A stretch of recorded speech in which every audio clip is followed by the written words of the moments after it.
ማግባት ምንድነው ወገን? እንዴ ደግሞ እኮ ያናደደኝ ወደ ቤት ሳላስገባት መንቃቴ ነው። አቤት የኔ ህልም ግን ክፋት! ወይ እንቅልፋት አስጠግበኝ ወይ ህልማት አስጠግበኝ። በቃ ማቋረጥ እድሜ ይቋረጥ። እንዴ ማን ነው እድሜ ይቋረጥ? እቻ ማንነሙን እንዴ መከራ ብለው ወይ እንቅልፌን በስነ ስርዓት አጥግበኝ። ነጥል በል ጧጧት እንደው የጧት ነገር ነው ካፌ ማይጠፋል። ካልሆነ ህልሜን አስጨርሰኝ።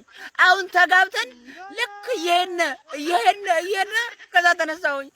ምን አለ ሄደን መጨረሻችንን የምናየው ከዛ እንዴ እንኳን ነቀፎ ካፈቀርካት ከሌላ ሰው ሳይሆን ከራስ ጠብቃት። እውነቴን ነው። ሌላ ሰው ማንም ምንም አያደርጋት። እምትጎዳት አንተ ነህ። አንተው ራስህ ከራስህ ጠብቃት። ይሄን ነው ማድረግ ያለባችሁ። እውነቴን ነው። ሌላ ሰው እንዳይነካትማ በጣም ብዙ መከታ አላት። አንተ እንዳትነካት ነው መጠባበቅ ያጣችሁ። እውነቴን ነው። ከራሳችሁ ነው መጠበቅ። እኔ ፍቅረኛሽ እያለሁልሽ ማን ሊነካሽ? ማን አባቱ ነው የሚናገር? ኖ ሌላ ማንም አካል አይነካትም። ከራሳችሁ ጠብቋት ብቻ። ራሳችሁ የሆነ ነገር እንዳታደርጓት፣ ራሳችሁ ስቃይ ውስጥ እንዳታስገባት፣ ራሳችሁ ብቻ የሆነ አይነት የሚጎዳ ነገር እንዳታደርጉ ከራሳችሁ ነው መጠበቅ ያለባችሁ።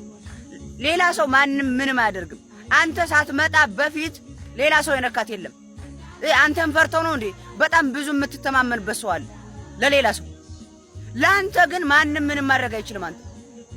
አንተ ራስህ ከራስህ ልትጠብቃት የምትችለው። እውነቴን ነው።